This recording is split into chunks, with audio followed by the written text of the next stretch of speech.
This isn't a movie script. It's the real story of a teenager who, before his 21st birthday, lived 100 different lives. At just 16, he began his criminal career by defrauding banks with forged checks. He realized the power of a uniform. 1964 to 66, he faked an ID, got a pilot's uniform and flew over 250 flights to 26 different countries. He deadheaded on flights. Deadheading is an industry term for when a pilot from an airline takes a free ride in a vacant seat. Like you must have seen a few flights where a pilot is sitting next to you in the passenger section. Yeah, that is deadheading, where he's heading to some other city because he has to fly a flight. Okay, you get it? That is deadheading. Now, the next year, he became a fake doctor, fooling an entire hospital staff for a year, cleverly using his interns to handle every real medical case. He almost let a baby die from oxygen deprivation because he didn't understand what the nurse meant by a blue baby. While living in Louisiana, he met a woman. He forged a Harvard law degree to impress her. When she introduced him to her father, who was also a lawyer himself, he offered to get him a job at the Attorney General's office. And to fund his lifestyle, he cashed over $2.5 million in bad checks in every Western country on the map. When the FBI finally hunted him down, he escaped from a taxing airliner by squeezing through the bathroom and dropping onto the runway. Now, why am I telling you all this? Despite having gone through so much, I know this guy's story is not probably the one that I should pick for inspiration. But there are actually 3 valuable lessons from his life story. Now, this video is going to sum up 3 such lessons that, if you learn how to master, can change your life. Now, these are probably those mistakes that you're making every day and thinking, what am I doing wrong? Where am I going wrong? Why is nothing working for me? Now, these have been questions that have been asked by me to myself. There are no easy answers, but sometimes the answer is right in front of you and you're just missing the point. So I'm going to try and open those doors for you today. Okay, but before that, let me just quickly finish his story. This man was actually a genius. He wasn't some ordinary guy. He was actually a genius. Now, when they caught him again, he walked straight out the front door of a maximum security prison by convincing the guards he was an undercover inspector. But the most unbelievable part wasn't his crimes. It was his redemption. The FBI hired him, and he became one of the world's leading experts on the very security systems he had mastered breaking in the first place. This is the real life story of Frank Abagnale Jr., the master impersonator whose life was the basis for the movie Catch Me If You Can. Leonardo DiCaprio was the star of this movie and I loved it. I have seen it. I gotta see it again because I think I've forgotten most of it. Okay. Let's be clear. What Frank Abagnale did was illegal, dangerous, and of course wrong. But to label him as just a criminal is to miss the most fascinating part of his story entirely. What he really was a genius of human psychology, whose talent was tragically misguided. When Frank was a teenager, his parents' messy divorce completely changed his world. At 16, Frank ran away from home. He quickly learned a harsh truth. The world doesn't care about a lonely teenager with no money, but it pays a lot of attention to a dashing pilot, a respectable doctor, or a brilliant lawyer. His life of crime was also a story of survival, if you can see. And that's where the real lessons are for us. Not in the 4 checks, but in the mindset he built from nothing. He literally had nothing, and he built it from there. So if he can, just using his mind, why can't you? Now, this video is going to reveal some basic human psychology to you, and it is entirely up to you how you can use it for your own good. I'm not going to misguide you. I'm not going to give you any wrong lessons, but I'm just going to teach you things that I learned from his story. If I were you, I would take it as realizations. These things happen all the time around us. Some people see it, some people don't. I just want to open your eyes to these things that are happening around you right now in this moment. So we're not going to draw lessons from his illegal acts. No, But we are going to take a deep understanding of how perception can shape reality. So many times there are these people who can always get their way with the world. Seems like they have some strange power to command authority. These people are like charmers. We may not like them, but we want to watch them all the time. We want to learn from them. It is time you get your hands on these 3 psychologically brilliant lessons from Frank's life. You have observed others, now you want to be in that commanding position yourself. So here comes the first lesson, that is gold. People do not react to who you are. They react to who they perceive you to be. Frank's pilot uniform was more than just clothing. I'm sure you noticed that.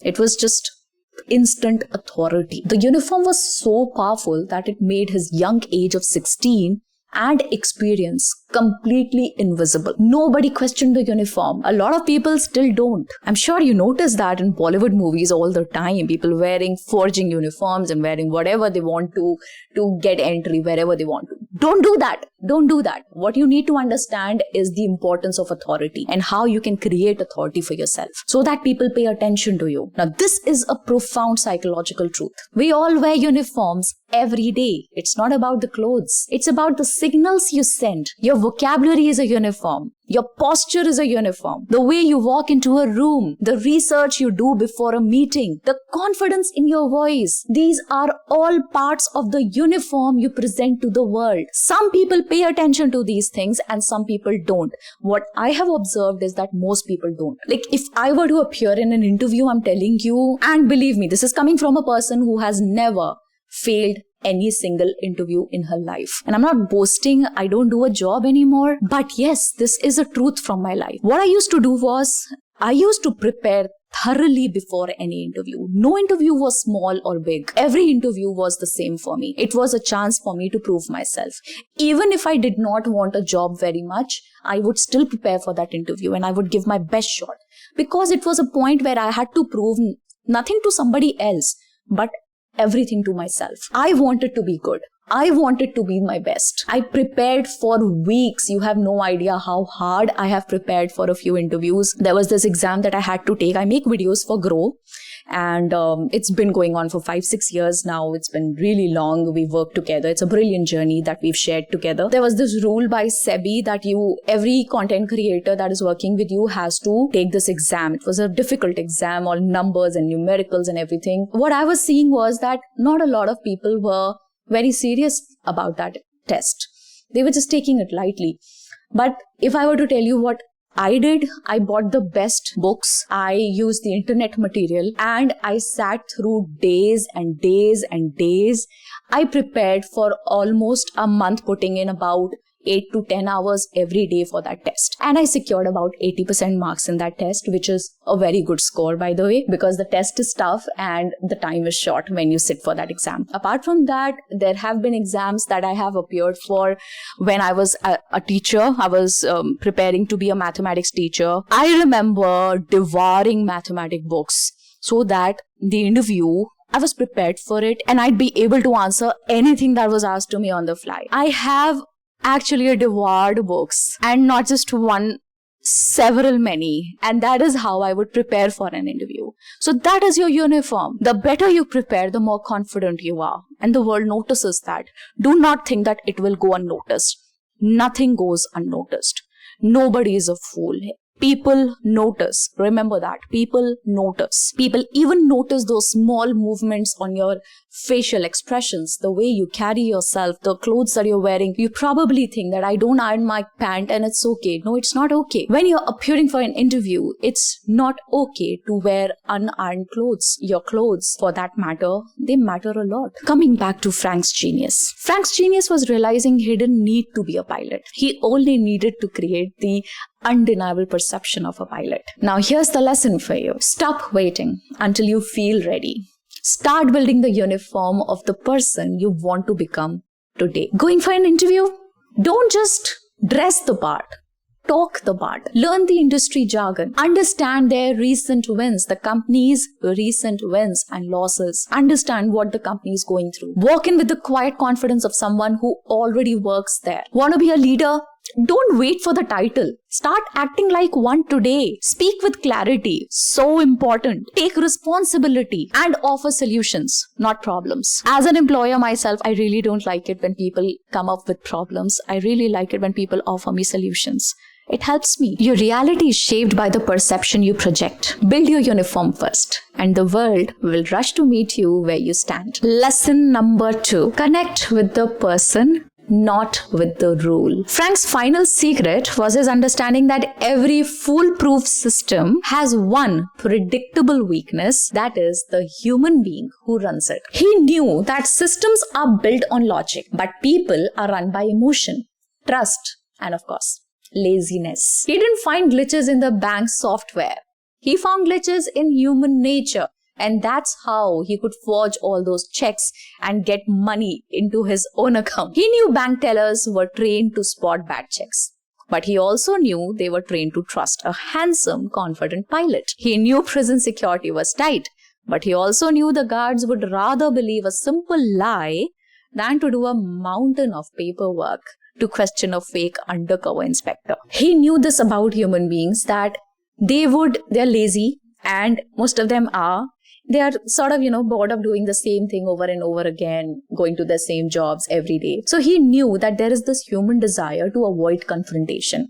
People don't want to fight, it's work. When you fight, there's a lot of work that you put into it. So people are inclined towards choosing a path with least resistance.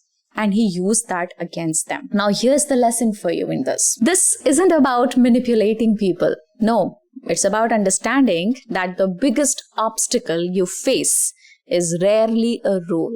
It's a person. When you're told a no, don't argue with the system. Connect with the person that's saying no. Instead of asking people to bend the rules, try to understand their perspective. Acknowledge their rules and their workload before explaining your situation to them. Frame your requests not around what you need, but around making it better or at least easy for them. So when you truly understand the human element, what happens is that you can navigate the rigid systems, okay? And you can do it gracefully without getting people worked up, and with a lot of grace and of course persuasion. It requires a certain skill of persuasion, and I'm gonna make some videos on that too. Convincing. Persuasion is convincing. To persuade somebody is to convince somebody. Without having to let them know that you are doing that actively. What you're effectively doing is you're turning obstacles into conversations. You're talking with people. Talking solves so many problems. Now, let me explain this with an example, okay? Where you are arguing with the system. Now, student approaches the professor's desk after class to ask for an extended timeline on an assignment. Student says, "Professor, I need to ask for an extension on the paper that's due this Friday." Now, professor says, "I'm sorry, but the rules are very clear on this. There are no extensions." Student says, "But I've been really overwhelmed with work from my other classes.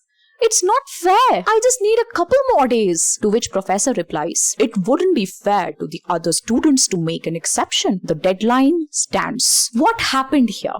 The students stated their need and argued against the rule. Now, in return, the professor, who has heard this 100 times, stuck to the system. Of course, the conversation ended. The obstacle won. Here's how this conversation could have benefited the student. Okay, watch and learn. Student: "Professor, I have a quick question about the Friday deadline. First, I want to say that I completely understand and respect your no extensions policy." Professor, slightly surprised, and says, "Okay." Student: "I've run into an unexpected personal issue this week, and frankly, I've mismanaged my time around it. I can still submit the paper by Friday, but I know the quality won't be my best work. My question is, would you prefer I submit a weaker paper on time, or is there any possibility I could turn in a much stronger paper on Monday, even if it means accepting a small grade penalty for being late?" Now you see the difference? It's huge. What the second student has done is that he acknowledged the professor's rule. And he showed respect to it. And they took responsibility instead of making excuses. He said that, I've mismanaged the time. Most importantly, he framed the request as a solution that benefits the professor. He gets a higher quality assignment. He didn't ask, "Can I have an extension?" He asked, "Which of these two options would be better for you?" So he gave the professor options. This is something that we can learn from Frank's story. I mean, we're not trying to learn to deceive people, of course not. Okay, we are trying to understand the deep psychological truths that govern how we see ourselves and, of course, how the world sees us. Now I come to my last lesson, lesson number 3. Speak the language of the tribe. When Frank posed as a doctor, he didn't study medicine. He studied doctors. When he posed as a lawyer, he didn't master the law. He mastered the language of lawyers. This is a stroke of psychological brilliance. He understood that in order to be accepted in any group, mastering the culture is more important than mastering the content of the subject. He spent weeks reading industry journals, not to learn how to perform surgery, but to learn the jargon, the inside jokes, the common complaints. Jargon is the technical language that is used in any profession. Okay, like the blue baby. Yeah? He adopted their mannerisms, their posture, their way of speaking. He blended it so perfectly that his lack of actual knowledge went completely unnoticed. He knew that if you sound like you belong, people will assume that you do. Now, here's an important lesson for you. When you enter a new environment, any new job, maybe a new university, a new social circle, your first job is not to talk, but to listen. Okay? Absorb the vocabulary, learn the jargon, understand the unspoken social rules. Who holds the real power? See. What are the inside jokes? Understand. What does everyone complain about? This isn't about being fake. It's about being a masterful observer. Once you understand the language of the tribe, you can communicate your own ideas in a way that will actually be heard and be respected. Don't try to stand out until you first know how to fit in, okay? This is a massive mistake people make. They enter a new room and they want to stand out as a hero. No, you don't have to do that. First, observe. Understand who are the most respected people in that room. Who are the people who command authority? And what have they done to deserve that? Learn from those people. First, listen. First, absorb.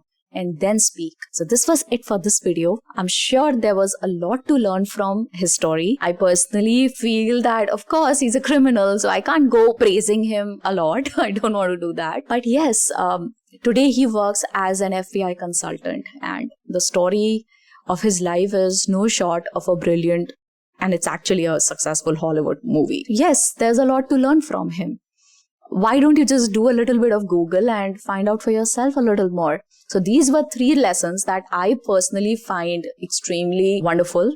And I feel that you should think about these, at least give it some thought. And if you like it, share these ideas with other people. Maybe share this video with a few friends of yours. Subscribe to the channel if you want to stay connected. And that's it. I'll see you in the next one. Bye-bye.